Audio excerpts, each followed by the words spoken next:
Ladies and gentlemen, pay attention. This is your boy, the coach from the WWE. I would like to welcome you to the very first wrestling podcast in the world to take you on a weekly deep dive into classic matches along with legends of the squared circle. Enjoy the discussion. Enjoy the back and forth. There's so much to get into. Ladies and gentlemen, this is the payoff.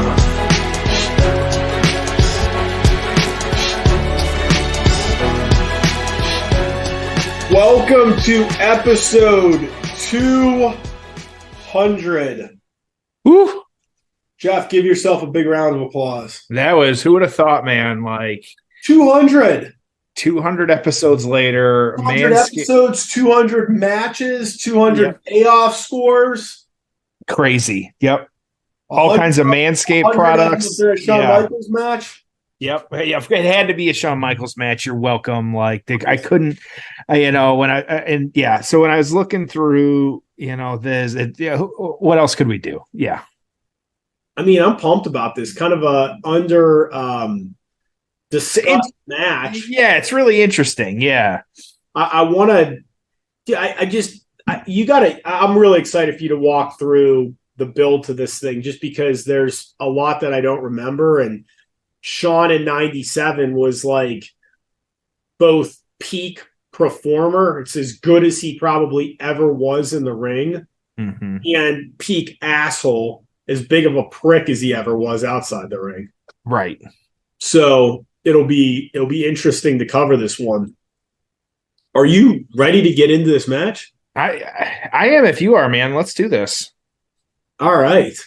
It's time for the build. Oh, it's time for the build. So King of the Ring 1997. This is the fifth installment, or I guess this would be the sixth installment of King of the Ring on pay-per-view. And not a highly regarded show. Not the best ranked show you're ever going to see. Providence, Rhode Island, Providence Civic Center, 13,000, June 8th, 1997. Interestingly enough, the pay-per-view after this was the incredible Canadian Stampede match. So, Steve Austin is well on his way at this point. I mean, he is hot, right? But again, you talk about building to that world title win. And I think I mentioned it a few weeks ago, Jeff, but I mean, in the history of the WWE, there haven't been a ton of like what I would call perfect world title culminating wins. Like the Austin era has begun. The boyhood dream has come true. Right? I mean, there's only a handful of them, and these are two guys that both had them. And Steve Austin, he's getting there towards that. So on this show, dark match, Headbangers defeat Bart Gunn and Jesse James early on in their affiliation together, but we know what they would become. We open up with Triple H defeating Ahmed Johnson in a semifinal match, Mankind defeating Jerry Lawler in a semifinal match to get us the King of the Ring winner. Goldust. That's a ticket seller. Yeah. Yeah. Goldust is going to defeat Crush. The Hart Foundation of Owen, Jim, and the Bulldog are going to defeat Psycho, Sid, and the Legion of Doom in 13 minutes. Triple H is going to win the King of the Ring final over Mankind. The second to last match is the one we're covering. Shawn Michaels and Steve Austin, the tag team champions, colliding. And then in your main event, The Undertaker is going to defeat Farouk in 13 minutes. So, yeah, it's kind of a blah card. I mean, for being a big four, not a great show by any means. Not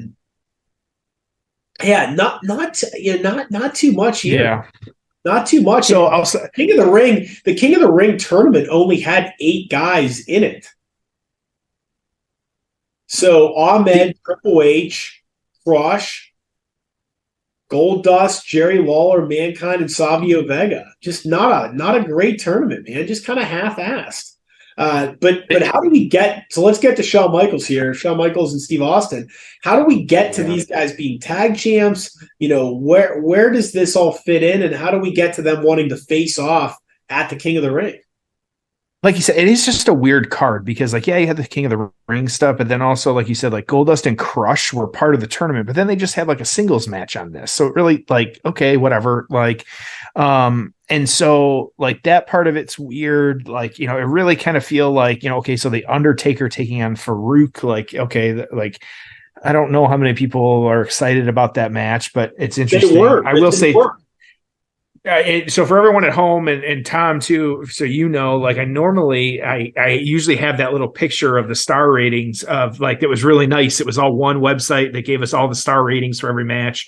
And so it was like one website that had every single one on it, and the website closed. So we don't have it as nice as we used to, but I'm sure that was a kind of a low ranking match at this point. But really a lot of this was just kind of telling the story of Michaels and Austin. And even though they weren't the main event here, like that was a big part of this. And so the build wasn't as big as the aftermath. I feel like I got a page and a half on the aftermath on this one, but the build itself. And so like you said on this one, it was June 8th, 1987. We're going to go back though, just like a couple weeks, not even very long before this one. It was May 26th. It was an episode of Raw. You had Austin and Michaels, and you already alluded to it, beating Owen and the Bulldog to win the tag team championship. And so like they were the tag champs at this point. And so, which is kind of weird coming into this one. And so, after the win, though, you had Austin went to fight Brett, and Michaels was attacked by the rest of the Hart Foundation. And so that was where you started to already get some of the animosity like between these guys. And so, and kind of who they were going after and things like that.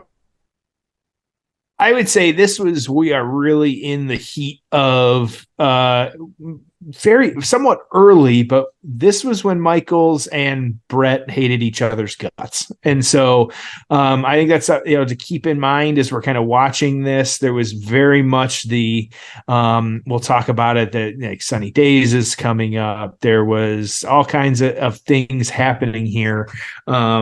That led to some of that behind the scenes. And so, I'm sure that there was a lot of that playing out. So when I'm watching this match, I'm actually going to be interested to see just kind of, are we getting some shoots here? Like, are we getting work? Like what, like, are we someone throwing some receipts at somebody? Like what kind of happened there? And so, so it really wasn't even that long. It was literally the week before this show.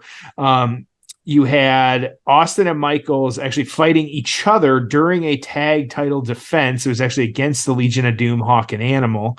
And so I don't know, like it's just weird. Yeah. And so really, they decided though that they were going to have this match though, because they wanted to have a captain of the team. And so just, like you said, though, it doesn't make a ton of sense because, and I even have it like Austin 316 was the previous year's King of the Ring. And so like Austin's really hot. Michaels is really hot. And so to throw the tag team belts on them literally 2 weeks before this and then have them feud and give them this match. Like I said, there's more that happens after, which we'll get into, but it does feel really weird to build on this one. Like if you didn't know what was happening at the time, it's just weird. Like there's no other way to cut it. So and remember, this is not on the heels of Steve Austin, Bret Hart double turn, and then Shawn Michaels being too hurt to work at WrestleMania and do the job for Bret.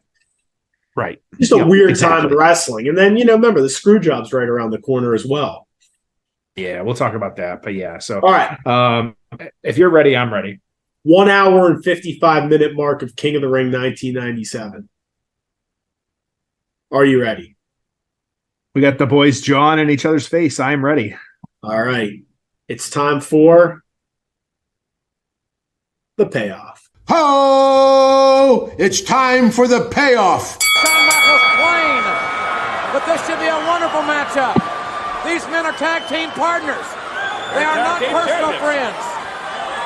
They don't like I each love other. those Shawn But they make Michaels. one hell of a tag team. Pants, man. I think the best tag The team pants. in the Yep. world today. Absolutely. Anywhere you want to look. It's a first on pay-per-view, ladies and gentlemen. Two tag team champions against each other. Both men are native Texans. Well, and here's another thing that's weird too, is like you're trying to get Steve Austin over as a babyface, but you're mega babyface, but you're putting him in a tag team, which doesn't really make sense. And you're doing it with Shawn Michaels. Is Shawn Michaels a babyface or a heel here? I don't even know. I don't either. I don't know. I'm with you. Yeah, it just Indeed, it doesn't. number one, Steve Austin's or maybe beautiful. number 11. I'm not real sure. I'm just like, here's what you do here. If you want to get Steve Austin over as a babyface, you put him against a heel. Yeah, This guy, think about this. This guy is, well, I'll tell you a couple things. So, Steve Austin's booking, as much as we remember all the great about him, Steve Austin's booking was not perfect. So remember, he wins the King of the Ring in 1996. This is a year later, and we're just starting to really get him cooking. It took a while. Okay. So, and he wouldn't even win the Intercontinental title until SummerSlam. Yep. That was when he, broke his neck. Look how fast Austin is at this point, though.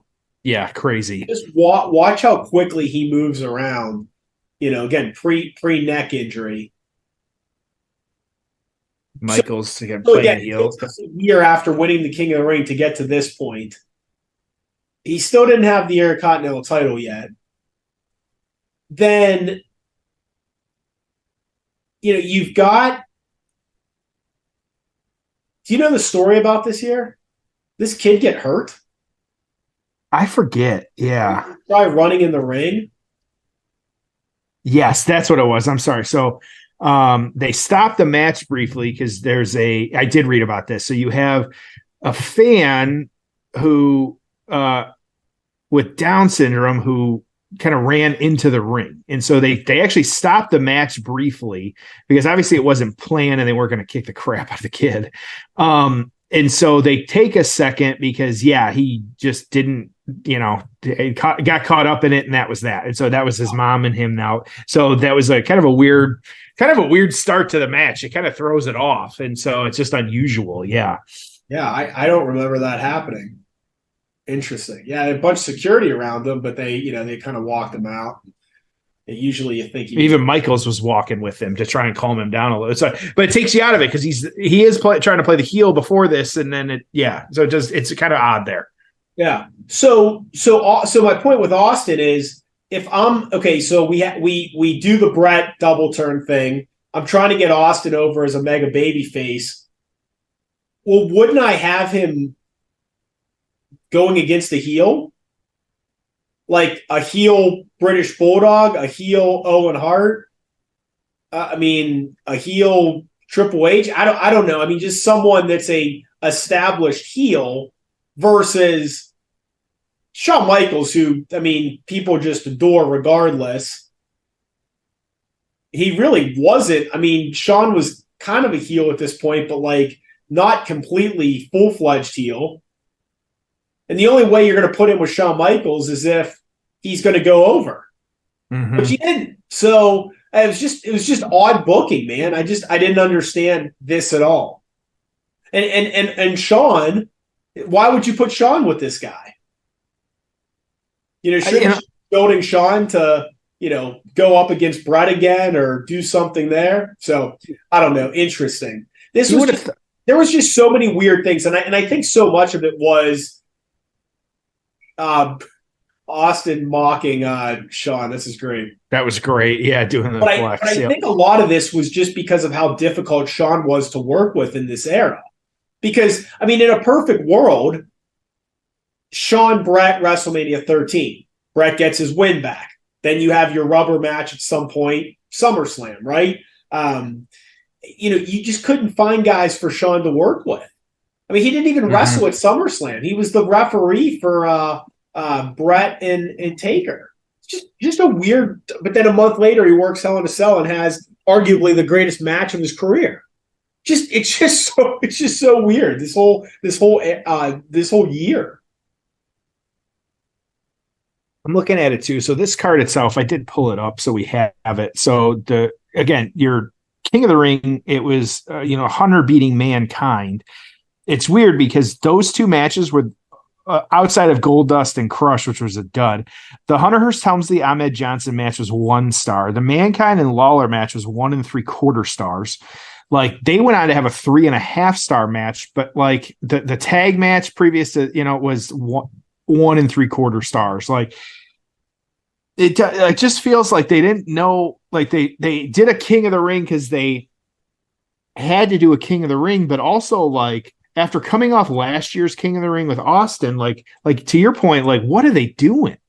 Like it's like they just like they got drunk and decided to book the show because it's just nothing.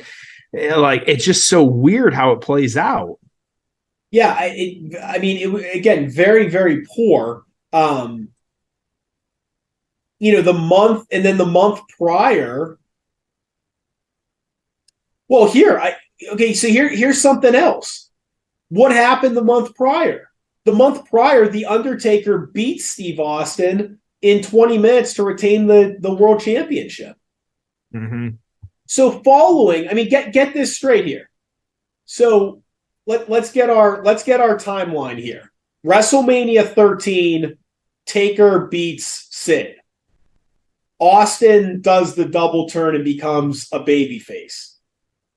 How do we follow that up on the following pay-per-view? Steve Austin defeats Bret Hart by DQ to determine the number 1 contender. Mm-hmm. So Steve Austin, Bret do a rematch, which I didn't even remember happening. Bret doesn't go over or doesn't put Steve Austin over clean. They do a DQ, but Austin gets a chance to go against The Undertaker, who just beat Mankind, who I believe was a babyface. Maybe not. No, he wouldn't have been that. Okay, so Steve Austin. All right. So Steve Austin, that's what he does. Then the following month, he loses to The Undertaker. Then he's in a tag team with Shawn Michaels. How does that make any sense? So much like I wonder like how much of this was just like the weird booking of the time. Like I just like I don't know, even this match, like okay, so they've had some submission, like they're really slowing it down. Like they're not even in the ring. Like Austin's not even in the ring. It's just weird. Yeah, the month before this, Taker's going to beat Steve Austin for the championship. And that wasn't even your main event. The main event, that was the main event. After they went off the air, they did. Can we get a crowd check on this? I'm curious what they're doing. Yeah. In which Michaels has been challenged in individual competition. Well, I'll tell you something. I've had the privilege of seeing a lot of great athletes, as have you, Vince, in the last couple of decades. I've never seen one more purely athletically gifted, a natural athlete as Shawn Michaels. But right now, really odd. Yeah, it really is. So yeah. Yeah, the month before this, at the In Your House, Triple H defeats Flash Funk, Mankind defeats The Rock, Nation 3-on-1 defeats Ahmed Johnson, Ken Shamrock taps out Vader, and then The Undertaker beats Steve Austin.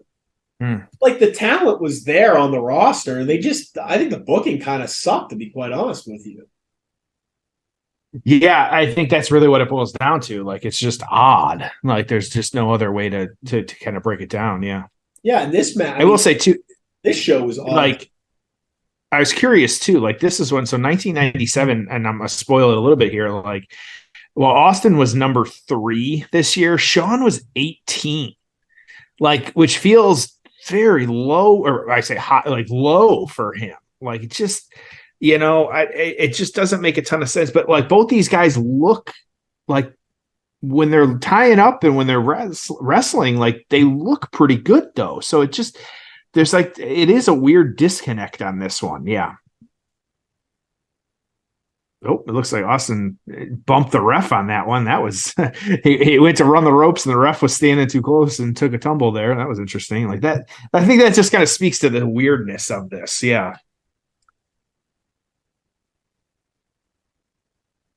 Yeah, and now a rest hold.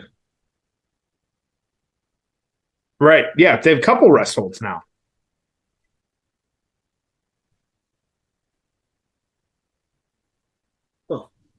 Michael's like fake, whether he's chewing gum or faking chewing gum. Like I get playing the heel, but like we're at like a 30-second rest hold at this point, which these guys don't need to do that. Like it's just, it's unnecessary. Like they should be able to go out, and especially with where both these guys were at the time, like they should be able to go out and have a good match. How many, and this is according to Cage Match, I think they have a pretty good catalog, but there may be some missing. How many Shawn Michaels matches are 4 stars or higher, according to Meltzer, in his career? Total? Yeah. 4. Oh, you said 4 or higher? 4 stars or higher. I'll say 10. 48. Okay, I see. I thought it was going to be a lot lower. Okay, yeah. Obviously, but like I thought maybe Meltzer was shitting on him and just so. No, 48. And remember, that's only kind of like TV pay-per-view matches. I mean, it's crazy. Yeah, that's fair. Yeah. I do want to point out we do have 3 Hall of Famers in the ring too. Shout out to referee Tim White as well too, calling this match. The Warrior Award. That's right, Warrior Award. Yep. Get into something as much as these folks are here tonight in a long, long time. I think part of the crowd, I mean, I think we're working kind of a slower match, but part of the thing with the crowd too is, I mean, I don't know if you necessarily know who to cheer for. I look at you like, man, you and I are being fairly harsh on this one, but also like they're in Rhode Island. I don't think of Rhode Island as a it is not your Chicago's, it is not your Boston's, your MSG's. Like it's just weird. Yeah. That is fair.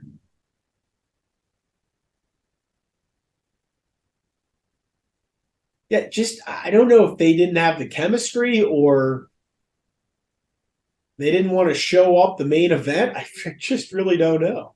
Well, maybe this night they just weren't feeling it too. Like it could, we've seen that too, where there's just some nights where the wrestlers they're just not excited. They're just not feeling it. Maybe, there was too much behind the scenes stuff here. Who knows? Yeah, I don't know, man. The King of the Ring, they bounced back the following year. So 1, 2, 3, 4, 5, 6.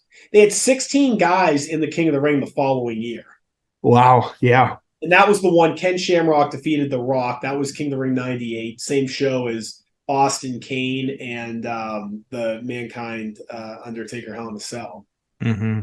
So, I mean, what an interesting show. But yeah, that was a pretty loaded, 98.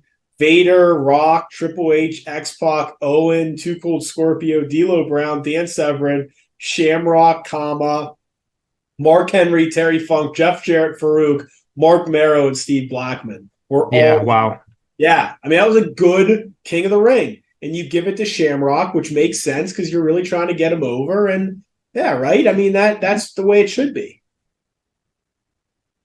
Yeah, like I said, it could have just been like even some of this. We haven't seen the Hart Foundation again. Well, why should we? All right. Sorry, what were you saying? No, that they put the belts on these guys 2 weeks before. So you can't tell me that this wasn't short-term booking too. Like, and then to have them win the belts, like it raises the interesting point. Like, what if these guys had a nice little tag title run? Like, granted, there was a whole lot of other factors that would have had to happen, like Brett and Shawn not hating each other because, Brett, spoiler, Michaels leaves for a little bit. Like, Michaels goes on to have some big matches after this. But, like, I do wonder how the trajectory would have changed if these guys just did a nice little tag run for 6 months. You really wouldn't have. It's just almost impossible to manage at this time. Right. Yeah. And so at this point too, like even if you said, okay, it's June, you give them a 6-month title run, there's a lot of stuff that we wouldn't have like seen necessarily. Do I think you could have maybe like that would have overlapped with DX? Like, would that have happened? Like, that's the crazy what if of some of this. Like, would they have, would that have been a thing still? It's hard to say. Yeah. Michael's going for a dive there, missing. He got spilled out to the outside there. Great set. Yeah, I guess him and Triple H wasn't too far off, huh? Right, exactly, in the fall. So yeah, like of that night or late 97. So yeah, just weird.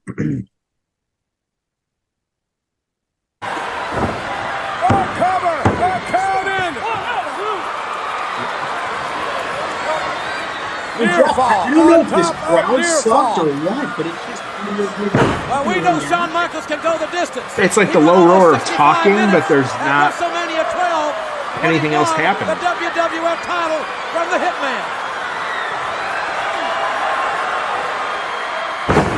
And Stone Cold finds his mark in that. Yeah. Weird. I want to remind everybody, of course, too, I got a little bit of downtime right now. Manscaped.com. Use our promo code PAYOFF. You're getting 20% off, free shipping, everything in the store. So make sure to use the promo code at manscaped.com for 20% off and free shipping. And, of course, True Classic Tea, our other sponsors. Make sure you're using our promo code there. PAYOFF25, PAYOFF25. You get 25% off your entire order. Don't forget. Do we know when we're getting our Marty Jannetty Dark Side of the Ring episode? I don't. I know we recently had the premiere, and so it should be hopefully sooner than later. I know you are extremely excited, though. Either way, like I know, at least the rumor I had texted you at the time was it is going to be one of the wildest dark sides ever, and so I'm pumped about that for sure as well too. That was I'm bad about the A&E documentaries, but I'm very good of like I will watch those like during my lunch the next day. Like I always make a point of making sure that I get those right away. Hey, I just saw something recently that was, and I guess it would be, I think, is Bruno Sammartino. I think he's the longest reigning champion ever. But they said that I think Roman Reigns has to make it to 2028 to be the longest reigning champion ever. Oh, boy. Is it possible? I mean, 5 more years of Roman like that. I don't know, man. Like that's just that feels, or like that's a lot. It won't happen, but it's funny to think about. But the interesting, you make that point, like they really kind of shot Cody's leg off. I feel like with the loss there, or Mania, like I don't know. It's just that's so long. I like, but at the same time, if Vince were to be around for that long, I could see it happening. I saw, who knows if it's true or not, but I saw that they really want to load up WrestleMania 40. Go in Philly, yeah, absolutely. I feel like it just, I don't know. So, they have to, but yeah. Well, let's assume Steve Austin's on the card. Like what do you? I mean, who do you want to see again? We've thrown out, Brock and Roman, but it's like what? I'll tell you the match that I'd try to do is, I would try to. I know there's value in having young guy versus old guy. Young guy can kind of carry old guy. It gives young guy the rub even if he loses. I get that. I don't know, man. I feel like, and again, let's be realistic here. There's certain matches that we're just never going to see, but within reason, man, I think you try to recreate the magic of The Rock versus Hulk Hogan. And I think you try to do it with Steve Austin and John Cena. I think I'm on board with that. I'm trying to think, like, was there any like Austin storylines that we didn't get, like not necessarily no conclusion, but a satisfying conclusion? Like, is there any? There's always going to be people that wanted Austin Goldberg, right? Which I never, even back in the day, I never fuck that guy. But anyways, yeah, I know you don't want, but I never clamored for like that was never a dream match to me. like Sting and Undertaker, I got. I never Right. got Austin and Goldberg. I'm like, yeah, they're very similar. What would be interesting about that match? I don't get that. Right. And so Michael's losing his pants in the corner now. Yeah, well, okay, so we got Brock and Goldberg. Like that goes back to the big meaty men bumping meat. Like that was, I'm okay with that, but yeah, just weird otherwise. Yeah, I would not want that ever. I think like something we didn't like an Austin Orton could be interesting. An Austin Edge could be interesting. Like, you let the old timers go at it a little bit, but I also think like they could have I don't know. That's not I don't want a slow Austin match with Orton because I feel like he could be methodical and that would be that. But like, I think an easy choice would be Kevin Owens. Like, Kevin Owens could take the loss, ref bump, to Austin, and he would love every single minute of it too. Like, and so I think that would make sense. Big stunner there. Yep. Let's see what I can't get the pin. Austin did it. It's over. It's over. And now everyone's out. The referee is nowhere. Again, they have no one to cheer for. It's just they're like confused. Yeah. That's why good guy versus bad guy works. Right. I still Austin Cena is the money match for me. Yeah, I could see that. Like, that you kind of, it has to be. Yeah. Big sweet chin music. The referee's down. Austin is down. I'm fine with that. I'm okay with Who goes over to check on the first referee? Meanwhile, Mike Chioda does not have Stone the Cold authority to covered. make that. He can only revive to that. Right. Yeah. Why isn't he making referees it? now discussing what's going on. Who will remain the official referee? Oh my God! Good grief!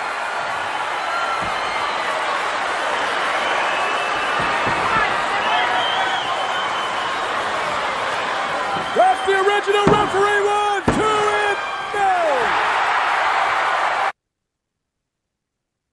and no. We're heating up a little bit here. Yep. I mean, and then you could always go like Third ref. There's Earl. he's about to get stunned, I bet.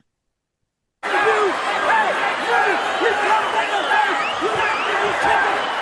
senior referee Earl Hebner.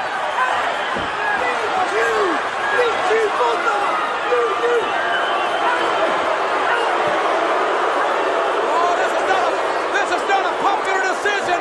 The referee is stopping this match. Look out. So Hebner The stopped. referee has disqualified both men, ruling this bout a double disqualification. Both men are losers. So weird. Look out! Good look. Michael's trying to cheap shot his own partner. They're trying to hit each other with their belts. Now they're going to beat each other with their own championship belts. The Hart Foundation must be loving this. These two men may be suspended. They'll certainly be fined, one would assume, for their actions against these officials here tonight. All right, I get what they were trying to do, but you gotta like beat the hell out of like a bunch of referees to get that to actually do that. They didn't do enough of it. It just looked like a standard ref bump. So they needed to, I think, beat up some more referees. But again, I get it. Okay, double DQ. Neither guy loses. These two guys hate each other, but they have to be tag team partners. Okay.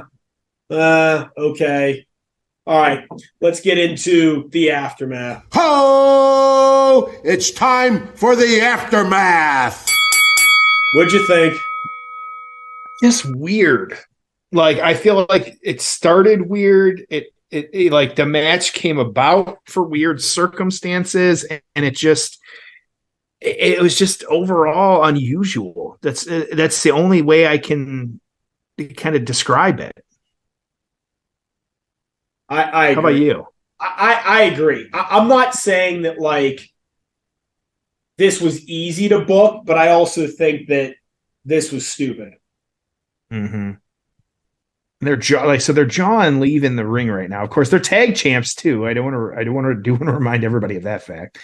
And so this is like, it is just weird. So I guess we get really into some of the real world stuff at this point. Of course, like I said, you had the Michaels and Hart hating each other. You had the Sunny Days comment. You had these guys feuding with each other. Well, Michaels leaving for a little bit, and if you will. And so, and then that like the tag tournament because these guys had to relinquish the belts. And so Michaels was gone for a little bit. It was like, July when he came back. Of course, he had the SummerSlam match. He officiated the match between the Undertaker and Bret Hart. That was at SummerSlam. And so, hitting the Undertaker with the chair. And so that part of it was weird. Of course, when he tried to hit Bret, starting his full heel turn at this point, of course, a lot of it solidified, but, having the one night only match in England, I guess for him beating the British Bulldog, which great heel decision, but also like, the pop for Bulldog would have been crazy. He had the Bad Blood match with Undertaker and Michaels. They're not at Bad Blood, but the Hell in a Cell match. And then going on to form, DX as well too. So it's just like it was just a lot of, like I said, the behind the scenes stuff was weird. These guys kind of hating each other. Austin at the same time here, it was you had Hart and the Bulldog actually winning that tag tournament. It was actually Dude Love. Austin didn't want a partner, and then Dude Love came out as his partner. And so they won the titles from Bulldog and Hart, or Owen. And so you had that. He really kept feuding with the Hart family at this point. Of course, Owen being the big one. There was the Canadian Stampede in your house, which we talked about with Ken Shamrock, Goldust, Legion of Doom against the Harts. And at that SummerSlam, like we discussed, that was the Austin and Owen match where you had the Owen tombstone pile driver to Austin and him injuring himself and really never being the same since. So a weird year for Austin. I mean, you think it was like this meteoric rise to the top, and it was anything but. Yeah, right. Exactly. And so it's just very, very, very unusual. And so, all right. So I spoiled this a little bit here, but like I said, Shawn was 18 this year. Austin was number 3. The torch on this one, giving this one 3.5 stars. Shawn Michaels fought Austin to a double DQ. Austin, like just kind of getting into it. Michaels turning around in time to stop him. Austin and Michaels faced off and eventually walked to the back side by side, suspiciously watching each other out of their peripheral. A strangely disjointed, inconsistent match. This was not by a land. I guess it is kind of by a landslide. Like this was 74-29. This is the best match according to the Observer newsletter. The surprise of this match is that Michaels actually got louder cheers than Austin, mainly because of the intense shrieks from female fans as Michaels was doing things. Austin was never booed, and Michaels was, but the cheers for him drowned out the boos in nearly every case. Both guys worked an excellent match, but it was marred by a lousy behind the times finish. Fans chanted bullshit at the finish. The two eventually stopped fighting and started arguing and left together, yelling at each other on the way to the back. 4 stars on that one. So you got 3.5, you got 4. Like, what are you thinking here? Oh, I put this at a 5. I mean, it wasn't good. The finish sucked. The crowd didn't know who to cheer for. It's a very below average match for either guy, especially Shawn Michaels. Yeah. Yeah, I mean, I'm at a 5. Yeah, it just like how it played out. It's just super unusual. There's just no other way to call it. That's what it is. So, it's just we even for 200, I feel like it's kind of a weird one because it is an unusual story of how this played out. Because, it's weird.